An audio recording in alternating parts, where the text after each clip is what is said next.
In the beginning, the Lord God said, "It is not good for man to be alone. I will make him a helper suitable for him." The Lord God fashioned a woman and brought her to the man. And the man said, "This is now bone of my bones and flesh of my flesh. She shall be called woman, because she was taken out of man. For this reason a man shall leave his father and his mother and be joined to his wife, and they shall be one flesh." We are gathered here today to witness and to rejoice in such a union. As God thousands of years ago joined Adam and Eve together, today He will join Blake and Ashley. What God joins together, let no man separate.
Blake and Ashley, today an amazing thing is going to happen. You have come into this ceremony as two individuals.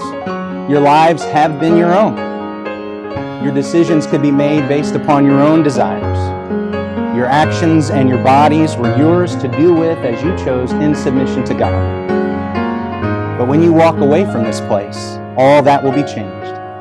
You will no longer be two individuals. You will be one. Not only that, you will be participating in a very special part of God's story. Paul explains to us in Ephesians chapter 5, verses 31 through 32, that even in the beginning, the great purpose of marriage was not our emotional fulfillment, but rather was an illustration of a great mystery. Therefore, a man shall leave his father and mother, Paul says, and hold fast to his wife, and the two shall become one flesh. The mystery is profound, and I am saying that it refers to Christ and to the church. However, let each one of you love his wife as himself, and let the wife see that she respects her husband. Your marriage is to shine as a demonstration of what God has accomplished through Jesus Christ and His church. You, Blake, representing Jesus in your sacrificial love and service to your wife. You, Ashley, representing Christ's church in your respectful devotion and submission to your husband. The charge that Paul gave to each Christian regarding his brethren in Philippians chapter 2, verses 3 through 4 applies nowhere greater than it does between a brother and sister in Christ who become husband and wife. Paul said this, "Do nothing from selfishness or empty conceit, but with humility of mind regard one another as more important than yourselves. Do not merely look out for your own personal interests, but also for the interests of others."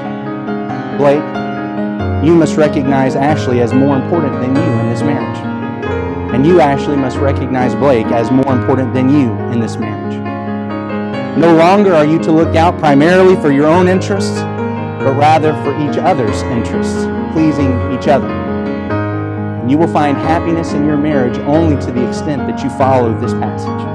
What therefore God has joined together, let no man separate. You're not being joined by me today. You're being joined together by God. Do not let any man or woman separate you.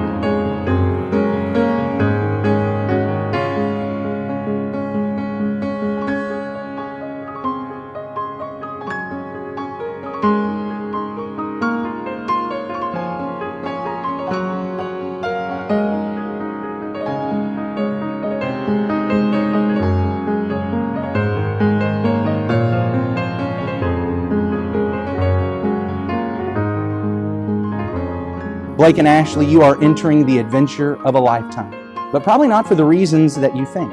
This is an adventure because more than anything else you have ever done or will ever do, you are entering the relationship that has the ability to make you most like Jesus. There is almost nothing in this world that can push you to Christ-likeness like marriage. That is, of course, if you allow it. Having heard the charge of marriage, I now ask you to pledge yourselves to one another, but remember your vows are not only to one another, and they're not only in the presence of these witnesses, they are also to God and witnessed by Him. When you make a vow to God, do not be late in paying it, for He takes no delight in fools. Pay what you vow. Therefore I ask you to offer your vows. Do you, Blake Eugene Slusher, vow to take Ashley Kate Miles to be your wife, to lead in sacrificial service and love, for richer, for poorer, in sickness and in health, in the best of times and the worst of times, forsaking all others until death separates you? Do you, Ashley Kate Miles, vow to take Blake Eugene Slusher to be your husband, to help in submission and love, for richer, for poorer, in sickness and health, in the best of times and the worst of times, forsaking all others until death separates you? May God bless you in your union and strengthen you to keep these vows.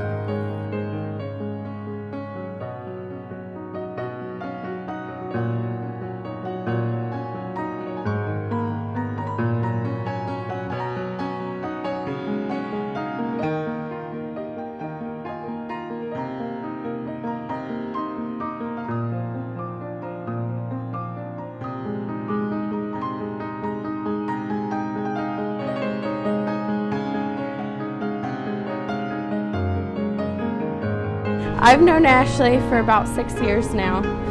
2 of those we lived together. Ashley was my best friend through college. She was the one I shared everything with. The first friend in my life I could truly be myself around. She was there for me for some of the toughest years of my life, and I love her for that. And I'm so honored that she chose me to be her matron of honor. Those of you who know Ashley know she's not a crier. So if she was crying, it was serious, and whoever did it to her was immediately added to my hit list. One day I came back to the dorm to her door closed and music blaring, and I walked into her room and I found her crying. Her boyfriend had just broken up with her, and she was convinced that she'd never find anyone. I told her, Ashley, God is saving your heart for someone who will cherish and take care of it. He is saving your love for someone who will love you back and someone who will make you feel like enough. And she didn't believe me then, but I think she believes me now. Blake, you are that man. And just as her parents have entrusted the heart of their little girl to you, I trust you to take over my position as her best friend. I trust you to tell her that she's pretty even when she feels ugly, and to tell her she's loved even when she messes up. I trust you to take care of her heart. And I love you, Ashley and Blake, and I can't wait to see your forever love.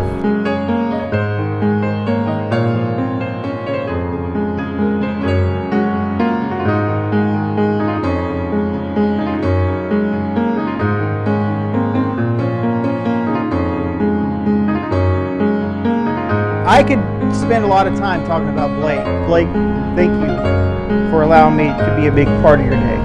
Ashley, you look absolutely fantastic. Blake, you are a copycat. My first impression of Blake was, who is this guy with 4,264 Post-it notes on his desk? I figured out that it was just an extension of the 2,000 emails that he had in his inbox. And as I looked, oh, there was a Batman statue and a Superman photo on his background. I knew after about 3 conversations with him that we were going to be best friends, whether he knew it or not. And so from that day forward, we were kindred spirits. There's an old saying about friendship that reads, "It is one of the blessings of old friends that you can afford to be stupid with them." That sums up Blake and my relationship. I have watched Blake over the last 6 years love 4 women. His mom, his 2 sisters, Valerie and Melissa, and his niece, Daphne. They have been the women in his life. But today, we add one more. Ashley, you have changed Blake. Ashley, in him, he has found a cheerleader and a partner in crime. He has found a best friend, someone who he can confide in, besides me. Someone to take care of him when he is sick and dying, when he really just has the sniffles. He has found the one thing that all men need, a partner. To my best friend, to his beautiful bride, I now present you guys Mr. and Mrs. Blake Eugene Slusher.